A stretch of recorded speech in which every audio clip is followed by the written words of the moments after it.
I recently received a most peculiar letter, not by courier, not by magical sending, not even by the usual missive-bearing raven trained by the avowed of Candlekeep. No, this one arrived by spelljamming vessel, no less. The captain of a rather battered-looking Wasp-class ship, crewed by a mixed lot of Gith, elves, and at least one Gromam, personally delivered the scroll into my hands, stating in no uncertain terms that it came directly from the Rock of Brow, and more importantly, that it had been dictated by none other than Large Luigi himself. Now, for those unfamiliar with that name, allow me to enlighten you. Large Luigi is no ordinary tavern keeper, nor is he an ordinary beholder for that matter. In fact, he is a singularly extraordinary beholder with a reputation quite unlike any of his kind. Where most of his kin are paranoid, egotistical, and violently xenophobic, Large Luigi is, well, he's erudite, he's composed, and possessed of a certain undeniable charisma that has made him one of the most respected information brokers in all of Wildspace. He operates the Happy Beholder, a tavern on the Rock of Brow, which serves as both a hub for adventurers, merchants, and spies alike, and as an unrivaled wellspring of cosmic knowledge. Unlike his kin, who see all other beings as lesser and seek to dominate through sheer terror and cunning, Luigi appears to have no such ambitions. He engages in conversation rather than conflict, dispensing wisdom rather than death.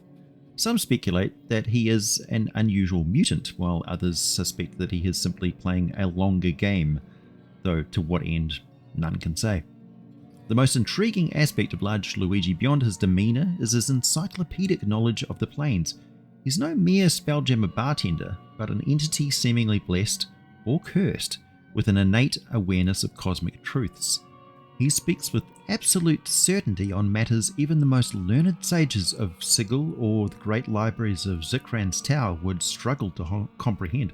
Whether this knowledge is due to some latent psionic ability, divine insight, or something even stranger, none can say for certain. What is known is that the arcane, those enigmatic traders of spelljamming goods, treat Luigi with the utmost respect, and that alone is enough to set him apart from virtually every other being in the known spheres.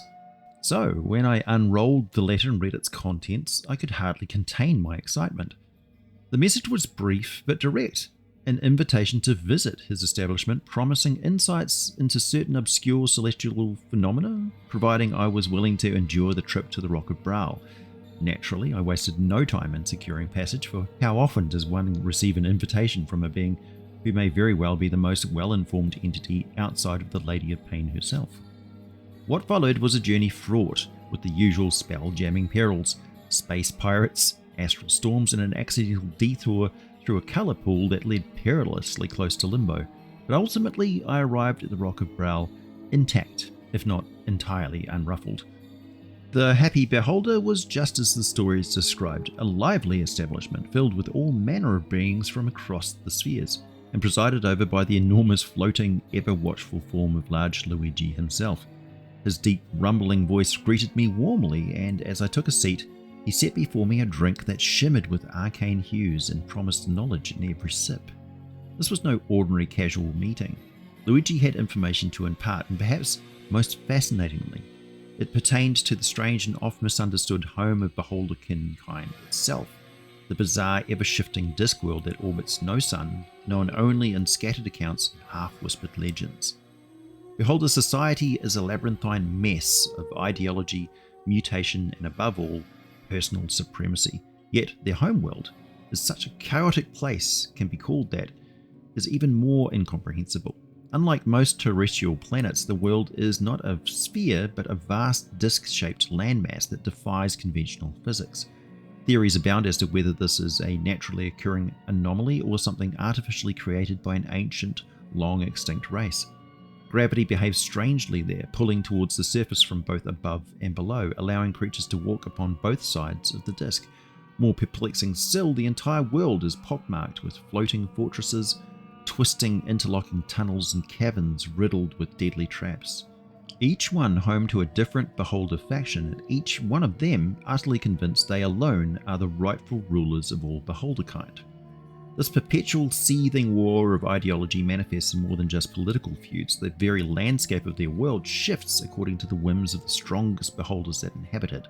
Great floating citadels carved into impossible geometries that would drive most mortals mad rise and fall with the success or failure of their masters. Strange organic structures, almost hive-like in appearance, dot the land, constantly reshaping themselves through the sheer will and arcane might. It is a world where logic falters and reality bends to the nightmarish creativity of the beings that call it home. Luigi, of course, offered all of this information as though recounting the latest market trends in Brawl, but when I pressed him further asking how he came by such knowledge, he merely chuckled, a deep rolling sound that sent shivers through the gathered patrons. "Some things, dear friend, are better left to the imagination," he intoned, before pouring me another drink that shimmered like the astral sea. And that, my friends, is where we shall begin our exploration of the great and mysterious bold beholder known as Large Luigi. So grab a tankard, settle in, let us delve into the truth behind the most unusual eye tyrant in the multiverse. Also, quick thank you to all of those who continue to support my work with your deeply nerdy mug purchases and other curiosities. It is through your generosity that I can afford the occasional jaunt across the cosmos. Now, let's get deeply nerdy, shall we? To begin, one must first ask the question, why is Large Luigi so unlike his kin?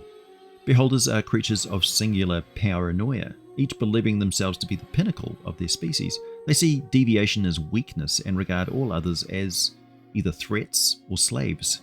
Yet Luigi defies this mold entirely. He's affable, diplomatic, and above all, willing to coexist with beings who he should seek to annihilate.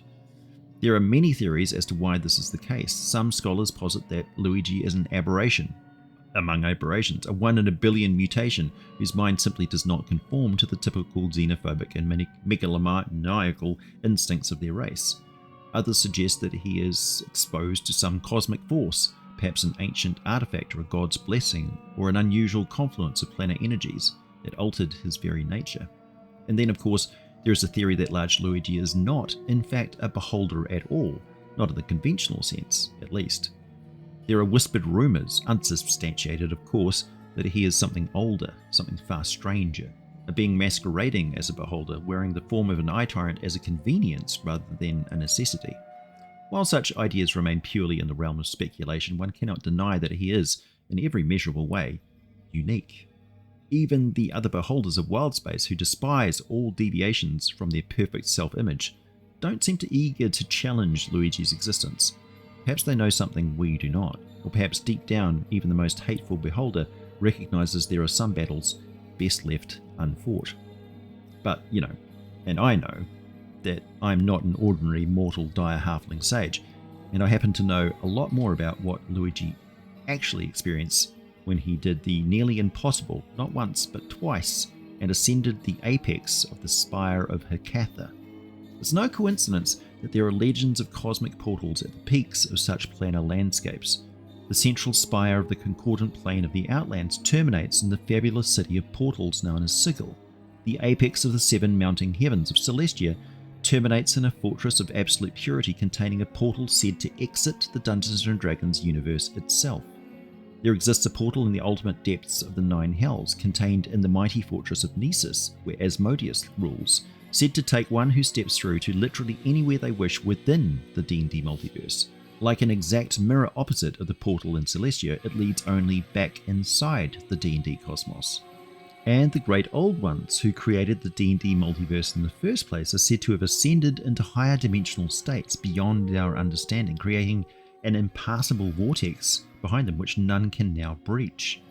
The greater god, known by many names, the Chained One, the Mad God, the Great Elemental Eye, or Tharizdun, is said to be well aware that the entire Dungeons & Dragons multiverse is nothing more than a dream, a figment of imagination existing and maintained only by the will and whim of these great old ones. A fact which had driven him insane, a secret discovered by and now concealed at any cost by the Archlich who became the god, called Vecna.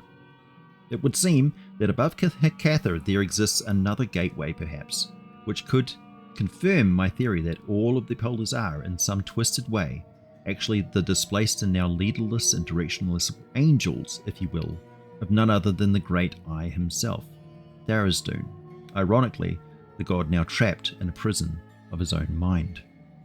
Large Luigi looked at me across that bar and my shimmering drink, and in a mercifully brief telepathic connection, he informed me that he knew exactly what I was.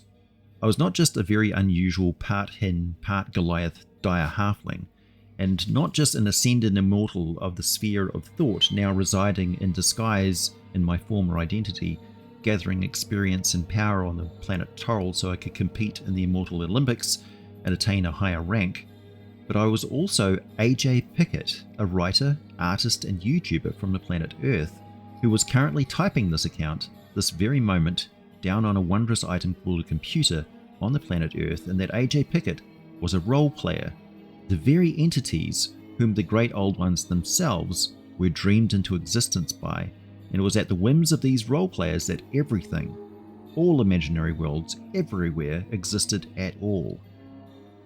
Needless to say, I screamed, clawed at my eyes, vomited, soiled myself, reverted involuntarily to my true immortal form, causing every mortal except a few in the tavern to drop like stones to the floor and start convulsing from the sheer power radiating from me, and I teleported off the rock and into the deep ethereal plane as soon as my wits returned to me. I have not returned to talk to Large Luigi, and I must admit, I don't think I will, because he was absolutely right. Some things, dear friend, are better left to the imagination. Large Luigi has the same basic form as most other true beholders. He's around 5 feet wide, a bit smaller than the beholders you would find on planet Toril, who are some of the largest of their kind for some reason. And when Luigi escaped Hecatha and the Spire, he was transformed. A Deathray eye stalk was replaced with a Detect Lie eye stalk, and his mind was forever altered thanks to basically being in direct commune with beings beyond the dimensional vortex, forever changing his alignment and personality as you would expect, and transforming him into a being who firmly believes that the only correct thing to do in the case of a reality built entirely like a dream of another being is to do nothing to upset that situation. So good and evil, the status quo, is of absolute paramount importance. Understandably, if any serious disruption of the balance may result in a chain reaction of awakening that simply wipes the D&D cosmos from existence entirely. If I were Large Luigi, I would probably just hang out in a tavern all the time as well. My name, I guess, is AJ Pickett. As always, it seems, I'll be back with more for you very soon. I dare not do anything otherwise, as the consequences, well, best fetch another beverage.